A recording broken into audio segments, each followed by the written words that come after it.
Well, greetings, friends. This is Steve Andrews from over at the Meadow Drive Baptist Church. Good to be with you today. Don't know what time you're seeing the broadcast, but I just wanted to come to you and encourage you. This is sort of an encouraging, today is the day. Today you can be successful. You are unstoppable. There's no reason to be down. There's no reason to be depressed. I don't care what's coming in your life. I don't care what's happening. You can have a good life. You can have a happy life, and you can be blessed. And you can be blessed more than you are right now if you just have the right mindset to do what's right. We sometimes feel like I can't do anything. I'm scared to do stuff. And we don't do things because we let fear rob us of, well, what will people think? What if they don't like me? Or what if I'm rejected? And a lot of people just, they can't handle the rejection. It may be because they're insecure. Maybe they don't see themselves as being able to do that. But listen, you are who you are for a reason.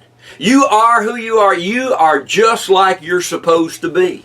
Things have come in your life, and circumstances have come in your life, and things have arisen, and you look at those things and you wonder, why did this come in my life? Why did that come in my life? I'll tell you why it came. It came so that you can use it in somebody else's life. There's a principle in the Bible that talks about that the comfort we get from God, we pass it on to other people, whereby, we comfort others with the comfort that we get from God. So there are some things that you've been through. There are some things that you've experienced that nobody else has ever experienced. Oh, they've been through them from time to time, and things have happened to them. But there are things that have happened to you in certain circumstances, and you are a survivor. You've got scars to prove it. I've got a scar up here. September the 11th, 1972, Brad Cron and I, we left Skyline Acres and we walked down to the intersection of Slaughter Road and Old Madison Pike. Wayne Sampieri picked us up, and he took us down to the old Dunavant's Mall down at Governor's and the Parkway, and we got a ride from there up to the corner of Oakwood and Pulaski Pike, and then we started walking north on Pulaski Pike. And just before we got to Sparkman, a car had come by really close, and I mean really close. I counted my fingers after that. And Brad said, "Hey, I'm not hitchhiking anymore. This is getting dangerous." And so he started walking over, and I was backing up. Now, this was all told to me later on because I woke up 3 weeks later and had no idea what had happened. I knew something had happened because my fingernails had grown out. I used to bite my fingernails, and I knew that, I'd be coming around and I'd wake up and people were going, "Steve, you know what happened? Steve, you know what happened? You know what happened to you?" And I'm like, no, I don't really know. And they'd tell me, "You got hit by a car. You got hit by a drunk driver." Brad was walking beside me, and I was backing up, and Brad said, this was all told to me later. I still don't remember it. But Brad said, "Hey, Steve, look at this old truck over here." And whether I turned to look or not, I don't know. But a drunk driver ran off the road and hit me, broke my right leg, broke my knee, leg below the knee. Broke my leg, broke my back, knocked my teeth out, and I had drain damage, but I'm okay now.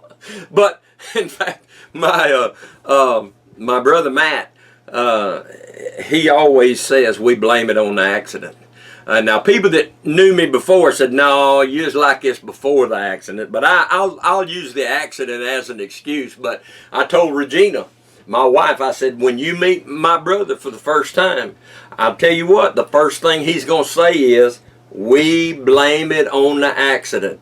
And sure enough, we were down at my grandmother's house, and Matt comes in, he goes up to Regina, he hugs her and says, "We blame it on the accident."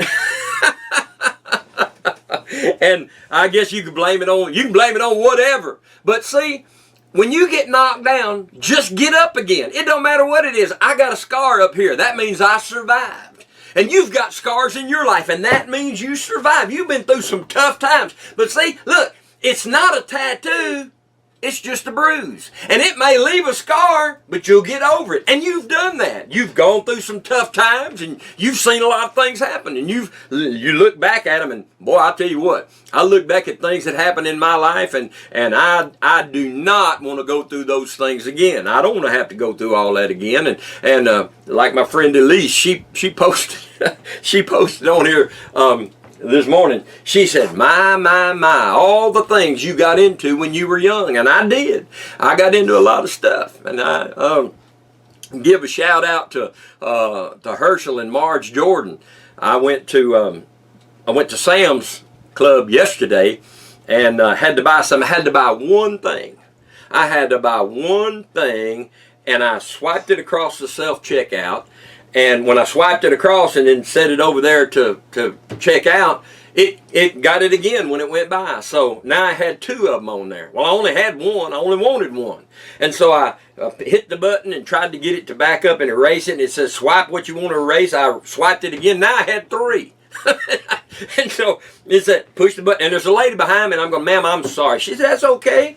Dumb people do this all the time. I said, I'm sorry. So anyway, and finally I had to cancel the whole transaction, and I had to start over again. This time I did it right. And so I paid for my one item, and I went to the to walk out. And you know how at Sam's they have a bouncer coming in and the bouncer going out. And so the lady was there, and I said, there was a couple in front of me, and they checked out and they went out, and they're going out. And I told the lady, I said, here, I got one item, and I make it easy for you in case you went to Brewer. I'm just kidding. Regina went to Brewer. I'm always giving them a hard time. I said, I just had one item, wanted to make it easy for you. And she said, that's fine. But the lady that was walking out with her husband, she heard me, and she turned around. And she's looking at me, and she knew my voice. She seen me on Facebook, and we're friends on Facebook. And she looks at me, and I'm looking at her, and I'm going, what? You know, I'm thinking to myself, I don't owe her any money. and she looks at me and she goes, you don't know, do you? And I looked at her husband, and then I looked back at her, and I said, it was Marge and Herschel Jordan. These folks lived across the street from me back in 1970 when we moved up here from Birmingham, and they lived across the street, and we caught up on old times, and we were talking about how, you know, what happened to this one. They got grandkids and all of the things, you know, the kids growing up, and man, you think about how old you are. Look at the kids that were kids when you were kids that have grandkids. I'm kid you not. That'd be old. And so we caught up on a few things. And every time I think about them, though, I think about this one thing I did. Now, before you PETA people get mad at me, before you animal rights advocates get mad, but Lady at the Ark, listen, I'm sorry. I would never do this again. I regret it. I have regretted it from the day I did it. But what happened was, I was a kid, I was 14, I was in the backyard, I was shooting my BB gun, and we had a female dog who was in heat, and the Jordan's dog, the little Chihuahua, came over, and for whatever reason, I just shot him. I shot him just thinking I'd run him off. Well, I must have hit him in a vital spot, because when I shot him, I think I broke a leg, and he started hollering, and I'm going, keep it down, dog, keep it down, you'll be fine, keep it down. And I'm trying to get the dog to shut up, and here comes Marge from across the street. I'll never forget. She walked around the corner, and that dog's back there hollering, and I'm standing there with a BB gun, and I said, I'm sorry, I was shooting and he just ran across in front of me. It was a total accident. Lie like a rug, I did. And you know, that dog was crippled for the rest of his life because of that. I know. I'm sorry. I wouldn't do it again. I repent in sackcloth and ashes. But like I said on a little broadcast I put on a while back, don't shoot somebody's dog, because you'll regret it for the rest of your life. But I told him, I said, listen, it's good to see y'all. Good to catch up here at the Sam's Club. Good to see y'all. Let me say this. I am sorry about shooting your dog, 45 years ago. I'm sorry, and they just laughed. They said, we've told that story over and over again. What I did when I graduated from college, I came back, I was serving in Decatur, serving in Hartselle, and I'd come over to Huntsville, and I thought, I'm going to go by the old neighborhood. This is probably 1983, somewhere around in there, and I came by, and I knocked on the door, and I said, hey, how y'all doing? I just stopped by to visit, just got out of college, serving the Lord, and I want to apologize to you. I shot your dog on purpose. I didn't mean anything, you know. It's just like, well, I just did it. And they said, well, that's all right. He was crippled for the rest of his life, but that's okay. I'm so sorry. I'm sorry. I really am sorry. I'm sorry. Let's all have a moment of silence for the dog. And I can't remember his name, but it was terrible. and I shouldn't have done it, and I'm sorry. Now let's try to get back to it. Let's forget this. That's in the past. Let's forget those things with your past. But the things that have happened in your life, you've got a lot of experiences that have gone on in your life. I was talking to Scott the other day, my friend at the locksmith, and we were talking about different things, and he goes, you've had an interesting life. And I tell you, it has been an adventure. Sometimes I'll tell you about the Hare Krishna that I slugged in the, punched him in the stomach at O'Hare Field, and in the terminal there, and then he came after me, and we were in a round part of the terminal. He was trying to shove me into the stairwell, and I didn't know what he had in that bag, and I wasn't about to go in there.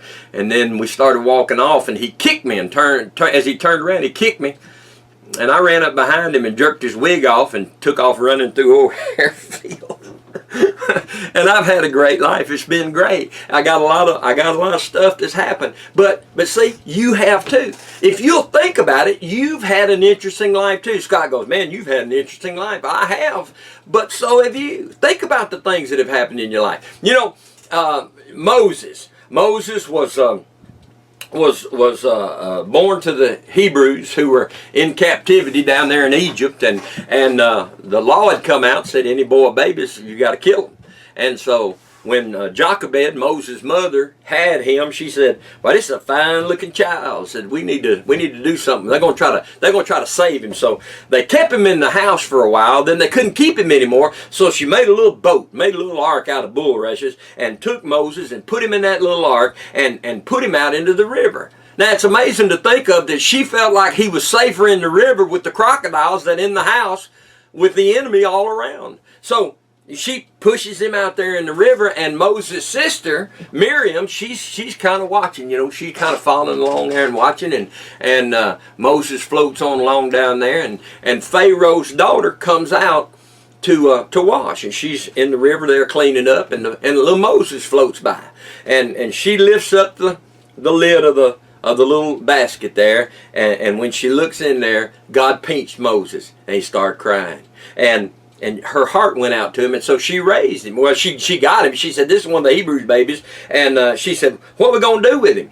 And she said, I'll raise him up, but I don't know if I can do this. And Moses' sister, she comes up and said, hey, ma'am, I know a lady that'll take care of him for you. If you'd like, I'll get her to raise him, and he can be yours, but we'll raise him. And she said, well, that's a great idea. And so Miriam took baby Moses back to his real mother, and his real mother raised him, and I think that the Pharaoh's daughter paid her, so she got paid to raise him. But either way, she raised Moses until he got to the age where he went to live in the palace. And so she taught Moses that he was a special child. She taught him because he knew, you see, later on he's gonna kill somebody, and when he kills them because he supposed that his brethren would know that he's the deliverer, you know. Hey, I thought you guys would know I'm the guy that's supposed to be delivering y'all. That's me, Moses. You know, I'm Moses. But they turned on him, and so he went to the backside of the desert and stayed for 40 years. So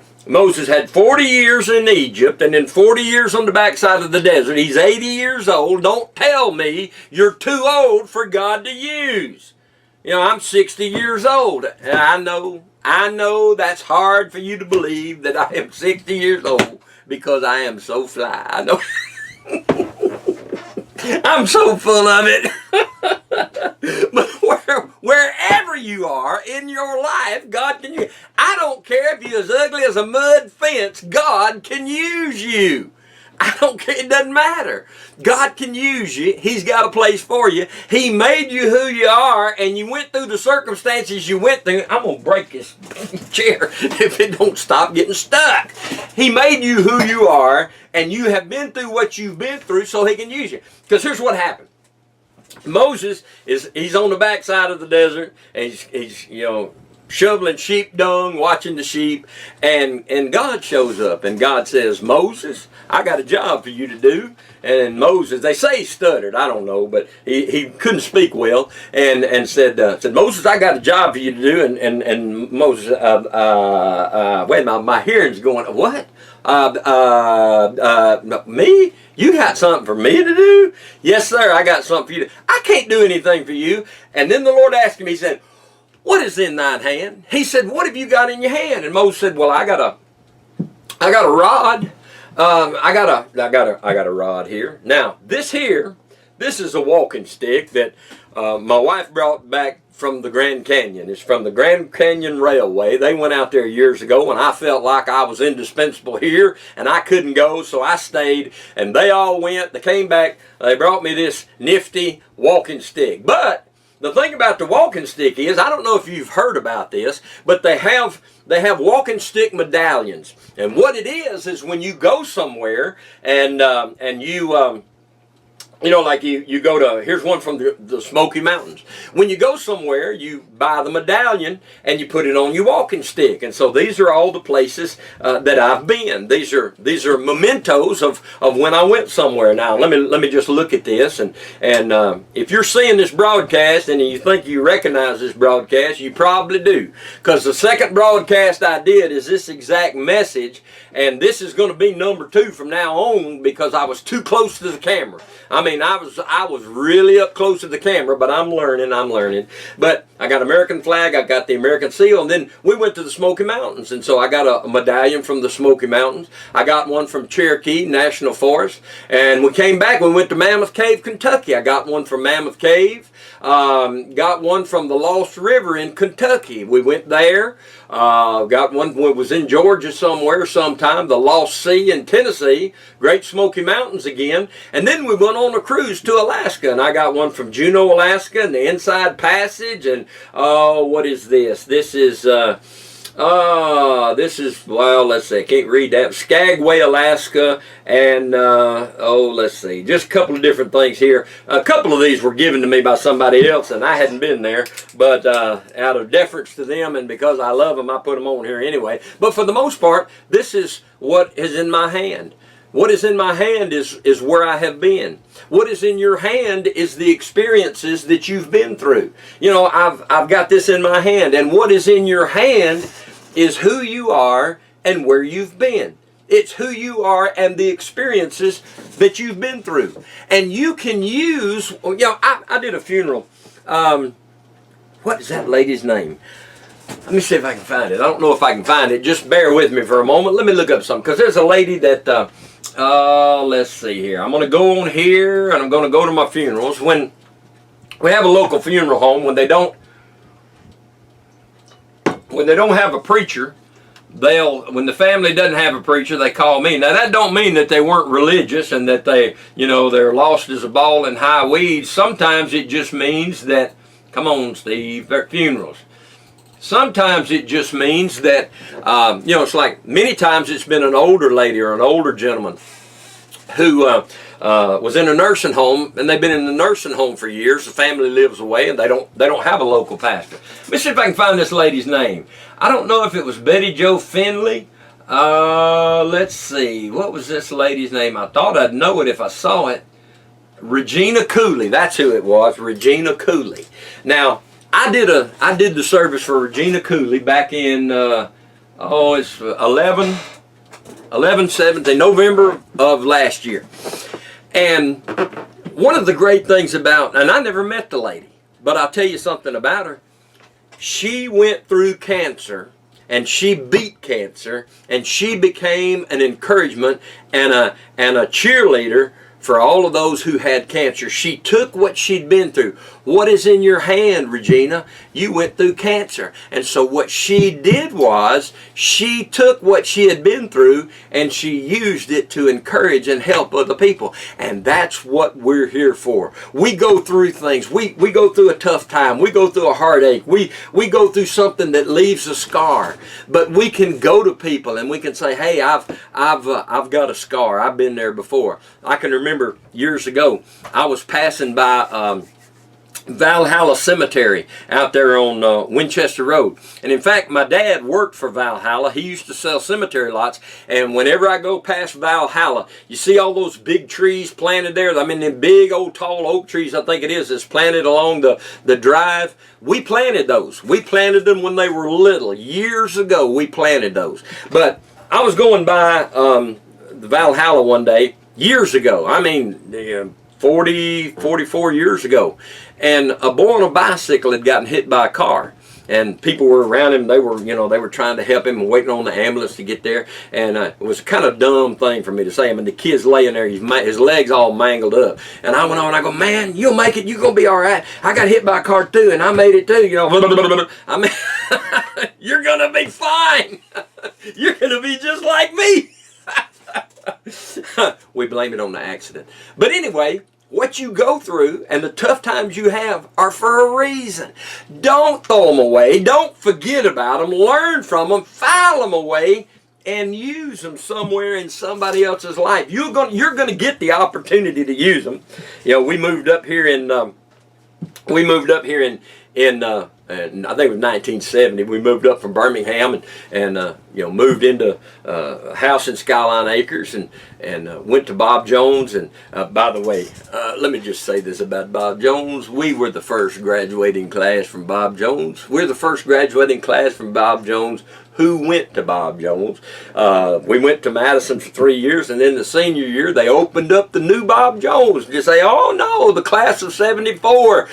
We have diplomas that say Bob Jones. Yes, you have diplomas that say Bob Jones, but that is an honorary diploma because you did not go to Bob Jones. Quit bringing this up. You know it's just going to get your blood pressure up. But listen, you've been through what you've been through for a reason. The things that have happened in your life, they've happened. Don't quit.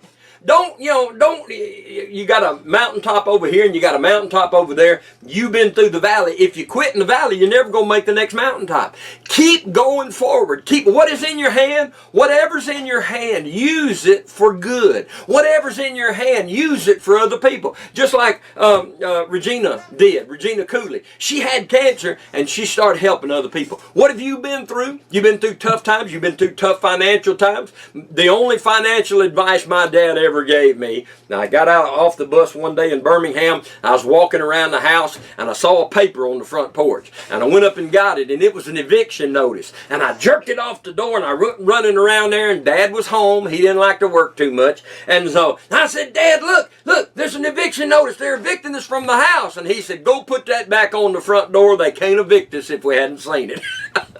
Okay, that's right. I went and put it back on the front door. He knew it was there. I don't know how long it had been there. But all the things that you've been through, look, you're going to make it. You can make it. You're going to come out of this. You're in the valley. Don't end your life.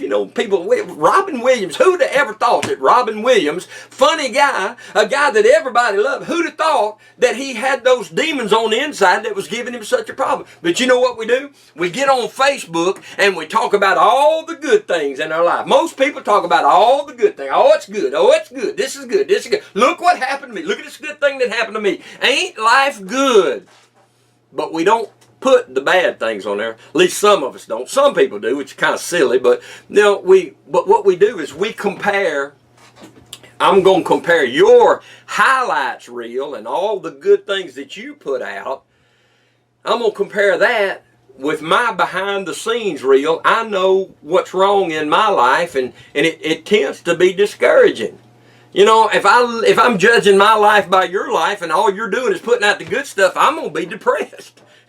I'm going to be, they don't have a show on TV called Lifestyles of the Down and Outer. They may, you got Naked and Afraid. Ain't no telling what they'll have on the next.